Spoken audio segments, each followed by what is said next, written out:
Yes, people, right now we're on a Guardian article here. So, Chancellor Reeves says economic damage caused by Brexit is forcing her to take action in the upcoming budget. Now, Rachel Reeves has blamed a heavier than anticipated blow from Brexit and austerity for forcing her to take action to balance the books on next month's budget. In her clearest attempt to draw Brexit into the framing of her imminent tax and spending decisions, the Chancellor said leaving the EU was a turning basically point and it was turning out to have caused more damage than official forecasters had previously outlined. The Chancellor hinted she was braced for a sharp downgrade in growth forecast from the Treasury's independent watchdog, the Office for Budget Responsibility, alongside what is shaping up to be a crucial budget.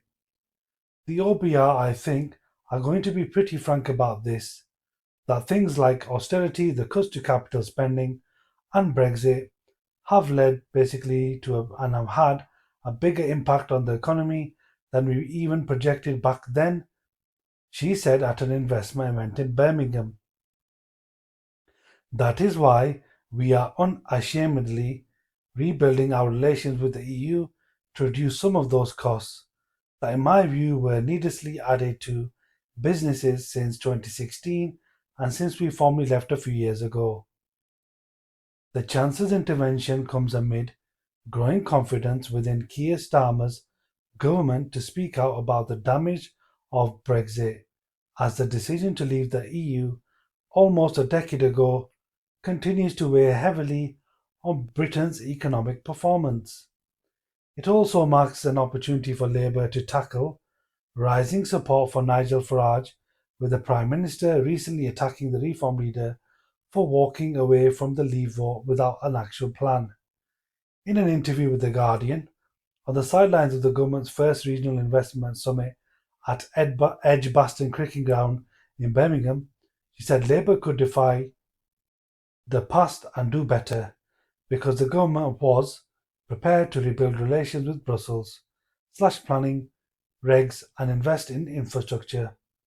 It is why I am putting so much emphasis on growth and productivity, because the numbers have been really bad in the last decade and a half, and I am determined to turn that around. Reeves is widely expected to announce a package of tax increases and cuts to spending at the budget on the 26th of November in response to a shortfall in the government finances that could reach up to £40 billion. Now, the OBR is understood to have basically handed sharply downgraded forecasts to the Chancellor, fueled by a stark reassessment of Britain's productivity growth, soaring borrowing costs, and the financial hit from the government's high stakes welfare U turns. The latest figures from the Office for National Statistics showed government borrowing over the first 6 months of the financial year were basically 99.8 billion, that's 7.2 billion more than forecast by the watchdog in March. At the heart of OBR's downgraded forecast is basically expected to be a sharp cut in its assessment of Britain's productivity performance, based on flatlining progress in the past decade since Brexit. The forecaster has previously admitted it has been too optimistic about the British economy's prospects for growth. A downgrade in productivity forecast of just 0.2 percentage points would be enough to leave a £14 billion hole in the government finances by the end of the decade. Last week, the Governor of the Bank of England, Andrew Bailey, warned Brexit would have a negative impact on the UK economy for the foreseeable future.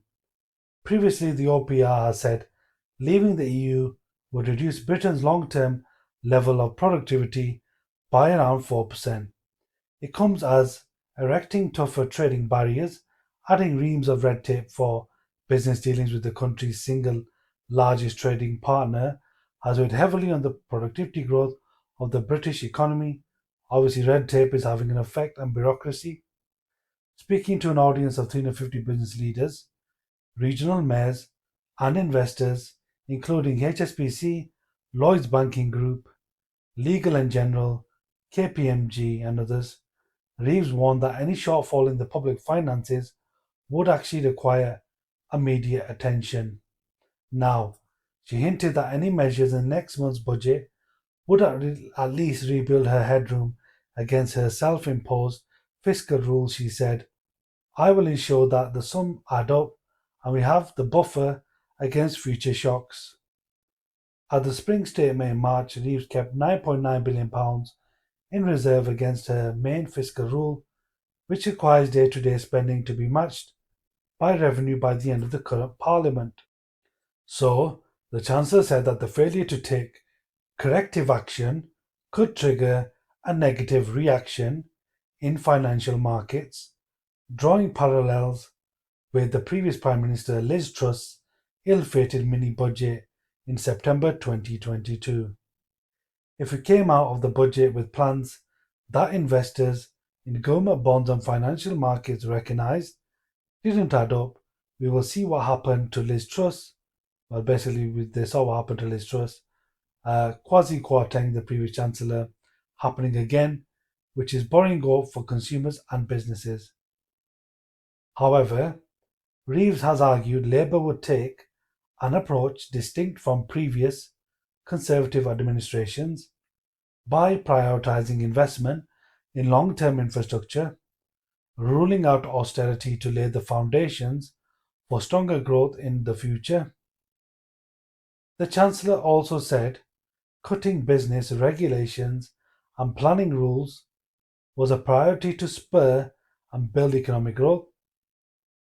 The reason we've got low growth today is they cut capital spending in the past and we're paying the price for that today, she said.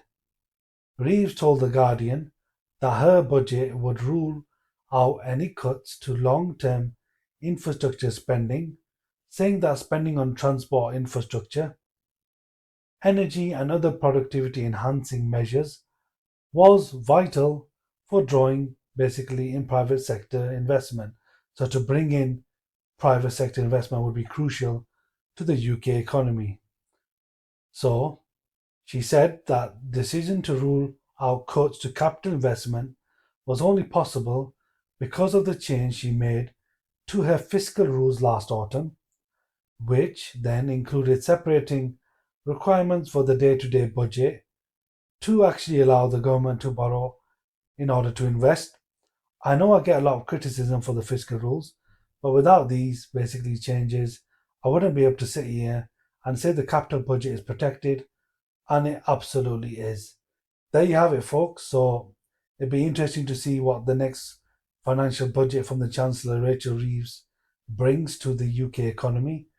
There is a lot of problems right now, various economic issues. So obviously Brexit has impacted the UK economy massively over the last few years. Do let us know what you think about that in the comment section below. Don't forget to like, share, subscribe. Catch you in the next one.